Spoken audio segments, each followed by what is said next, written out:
Olá pessoal, eu sou Jefferson Barbosa e hoje nós vamos conversar sobre mais um livro incrível do José J. Veiga, que é A Hora dos Ruminantes.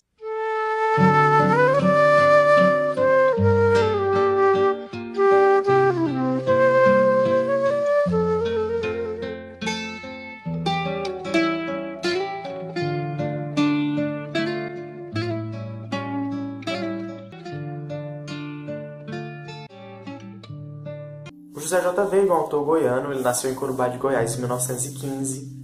Então, no ano passado, nós comemoramos o seu centenário de nascimento e a Companhia das Letras resolveu republicar a sua obra nessas edições belíssimas aqui.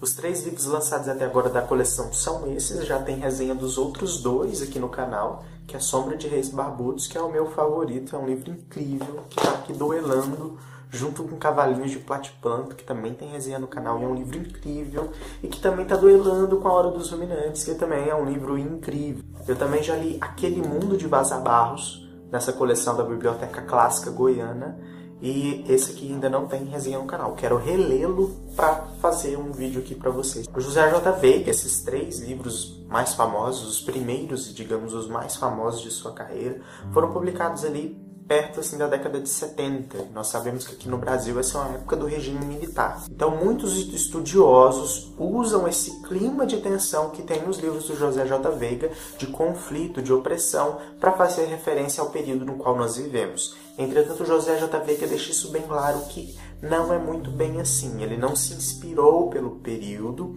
e que, inclusive, ele fala que ele terminou de escrever A Hora dos Ruminantes antes do golpe militar ter sido instaurado. Mas por que essas interpretações dúbias são possíveis, digamos, por esse ponto? Porque a prosa do José J. Veiga é marcada pelo realismo fantástico, que foi uma marca muito característica desse período aqui na literatura latino-americana, que é outra coisa que o José J. Veiga diz que não foi muito bem influenciado assim, até porque ele não tinha tanto conhecimento naquela época.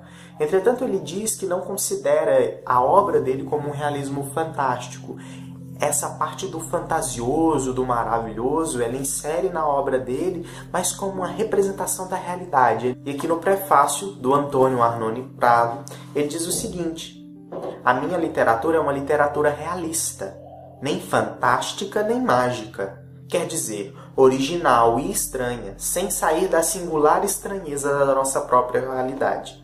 Ou, como definiu um crítico, um autor que nos faz lembrar o realismo mágico ou surrealista criando uma realidade bem brasileira, usando o nosso coloquial localista, como se estivesse escrevendo literatura regional. E assim define muito bem o que é a prosa do goiano José J. Veiga. A Companhia das Letras, em divulgação do livro, então, também lançou um vídeo no qual o Antônio Arnone Prado fala um pouquinho sobre a obra e a vida do goiano. Ele, inclusive, teve uma relação, porque ele era professor, não me lembro em qual universidade, se é o UFRJ, e um aluno dele, que era goiano, resolveu defender uma tese sobre o José J. Veiga, e eles convidaram o José J. Veiga para vir assistir a tese. E o Antônio ele foi buscar o José J. Veiga no hotel, só que quando ele chegou lá, o José J. Veiga não estava. Ele conversou com o porteiro, com o atendente, e ele descobriu que ele tinha ido na cidade procurar algumas carroças, algumas lojas que vendiam esse tipo de coisa.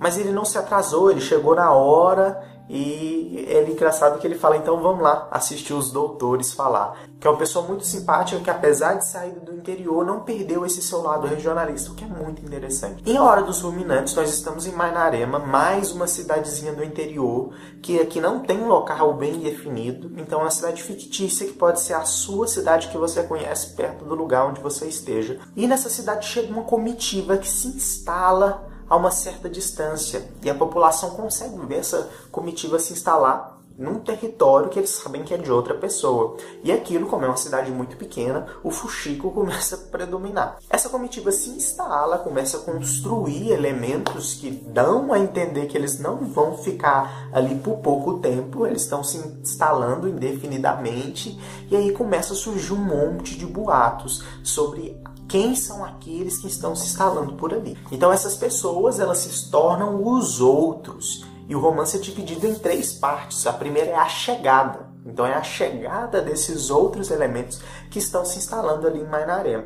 O mais engraçado é que nós não temos o outro ponto de vista da história. O Josué J. Veiga apenas nos apresenta o ponto de vista de quem vive em Mainarema. Então nós também não temos como saber quem são essas pessoas, o que elas fazem, quais são os objetivos delas estarem ali. E muito do que nós lemos aqui não tem como dar muita credibilidade, porque a gente percebe que é um pouco muito exagerado do que está acontecendo. É mais a percepção desse povo de Mainarema daqueles outros que estão instalados no lugar.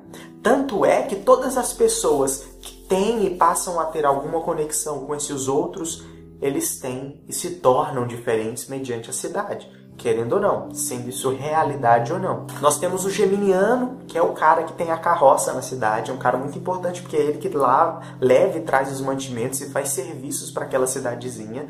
E ele é um rapaz muito ativo e tal, mas quando ele começa a fazer serviço para esses outros, ele se torna um rapaz muito depressivo, aquela obra, aquela carga fica muito mais pesada, ele começa a reclamar. O próprio dono da venda, o seu Amâncio, que é um cara brigão demais, que compra briga por qualquer coisa, assim, na metade assim, da primeira parte ele resolve visitar esses outros e ele volta refém desses outros. Todas essas pessoas que têm o contato com esses outros se tornam reféns deles, oprimidos deles. E isso é muito interessante. Mas é nas outras duas partes, o Dia dos Cachorros e o Dia dos Bois, que esse fantástico aparece. É muito brincando que é uma questão da expectativa. No primeiro Dia dos Cachorros, nós temos uma invasão desses cachorros na cidade.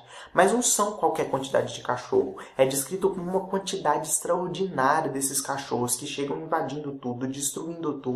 A primeira reação da cidade é ter medo e tentar matar, expulsar esses cachorros de um jeito para o outro. E acaba que eles acabam, depois de certo tempo, tratando esses cachorros melhores do que os próprios filhos. É uma invasão domesticada muito parecida com o que acontece aqui com relação aos urubus, que eu já comentei no outro vídeo, que também é muito interessante. Tudo isso atinge o seu extremo na terceira parte, o Dia dos Bois, que é uma invasão muito, muito mais intensa do que a anterior. E toda a narração dessa parte é muito linda. A forma como ele consegue descrever a invasão desses bois e a forma que essa cidade torna-se então esse rio de bovinos, na qual as pessoas elas não conseguem sair das suas casas, as crianças para se locomover elas têm que ficar pisando sobre os bois para se transportar de um lugar sobre o outro. É muito interessante a forma como você, leitor, consegue enxergar, vislumbrar o que ele está descrevendo. É uma parte muito, muito simbólica e muito interessante. E não é aquele realismo chato, é aquele realismo que te incomoda. E eu gosto de uma parte do vídeo que o Antônio Arnone Prado fala umas frases do José J. Veiga. E eu gosto de uma parte que ele diz que o José J. Veiga fala que ele não escreve o livro que ele quer. Ele escreve o livro que precisa ser escrito. E isso é muito importante. Outra coisa importante é que ele fala que, por mais que ele trate dessas revoluções, dessas transformações, ele não vai escrever sobre personagens destruindo Bastilhas. Ele vai gostar de mostrar esses personagens sofrendo amarguras para justamente mexer com você, leitor. Porque se você terminasse essa história enxergando esses personagens vencendo, seja de qualquer que seja a forma, você terminaria esse livro feliz. Então, ele não teria sentido.